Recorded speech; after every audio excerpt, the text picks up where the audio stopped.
Now next point is the acquired immunity definition, the resistance that an individual acquired during his life. So which resistance that an individual acquire, it includes vaccination or antibody injection. This particular kind of certain kinds of resistance acquired by an individual during his life, that is called the acquired immunity. And this is different data from innate immunity. Now also known as the adaptive or specific immunity. Third point, involve formation of antibodies in the body which neutralizes antigen. So whenever antigen as I told you in the last lectures, that whenever antigen enters into body, our body is due to formation of antibodies. So this particular acquired, in this with respect to the acquired immunity, it involves the formation of antibodies in the body which neutralizes antigens. So which antibodies? There are 5 different kinds of antibodies as IgA, IgG, IgM, IgD and IgE. Now all 5 different types of antibodies works against a specific kind of antigen in their particular way. So next point is the unique features or unique characters of acquired immunity. This is number 1, specificity. Now this question is generally asked in your board exam. For a short note point of view, write down the unique features of acquired immunity. Number 1 is specificity. It can produce specific antibody or T lymphocyte against a particular antigen. Now see here, as they tell you that specificity means it can produce a specific antibodies. Now out of 5 antibodies, any one antibodies can form which leads to deactivation or neutralization of that antigen. From that last 5 antibodies, only one antibody is formed, or T lymphocyte is formed against a particular antigen. So that is very important, specific antibody or T lymphocytes. So how T lymphocytes are arise? So T lymphocytes arise from an organ that is we call the thymus. Now against a particular antigen or pathogen. Now second character is the diversity. Now when suppose that number of microorganisms enter in your body, not a specific antigen or specific marker, number of microorganisms, at that point this particular acquired immunity can recognize a vast variety of diverse pathogens or foreign molecules. Now recognition is a very important criteria with respect to acquired immunity, and this acquired immunity done it very well.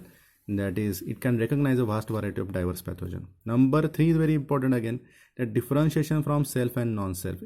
So acquired immunity can differentiate self and foreign, that is non-self molecules. Thus our cells and those of foreign cells or different or microorganisms or foreign antigens. Now the recognition or differentiation capability comes from the acquired immunity. Now number 4 is a memory.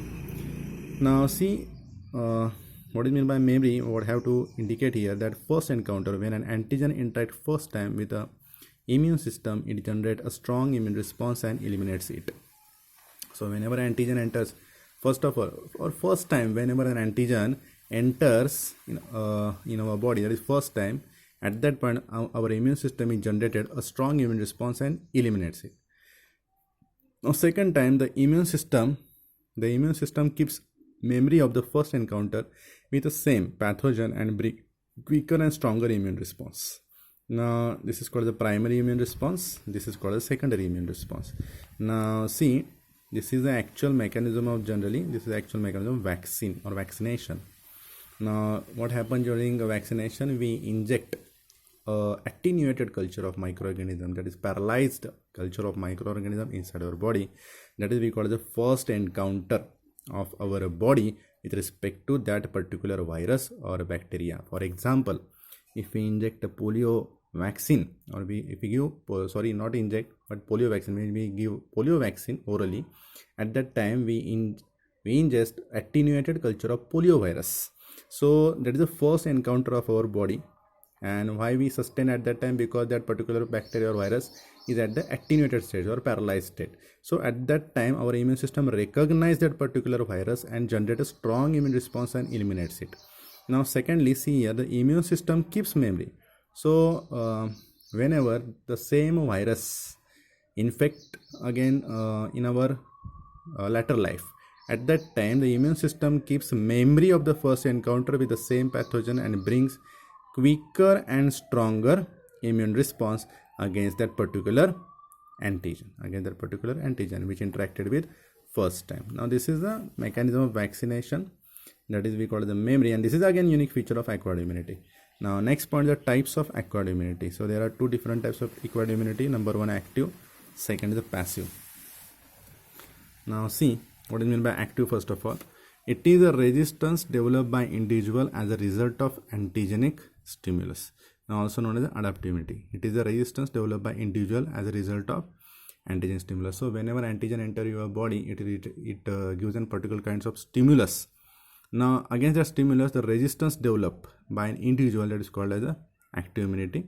Adaptive immunity, it may be natural or artificial. So active immunity response, it may be natural or artificial. How? Now what do you mean by natural or artificial? That is the next point. Natural acquired active immunity and artificial acquired active immunity. Now this is a difference in between natural acquired active, artificial acquired active, natural and artificial. So first of all, natural immunity acquired by infection and artificial resistance induced by vaccine. So see what do you mean by natural acquired? See, immunity acquired by infection, that is called as a natural, and artificial means what? Artificial means that is due to the vaccine. Vaccine के वजह से जो resistance develop हुआ है और resistance is induced by vaccine, it is called as artificial. Now natural acquired is a long lasting immunity or artificial, and artificial acquired is a may be temporary or permanent. For example, natural acquired में example क्या आता है? Measles attack to a person develop natural acquired active immunity for lifetime.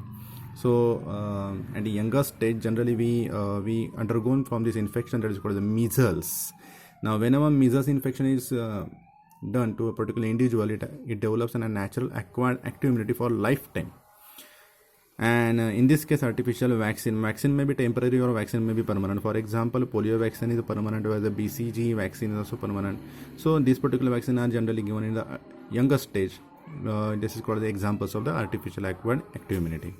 Now second point with respect to active immunity, that is the passive immunity.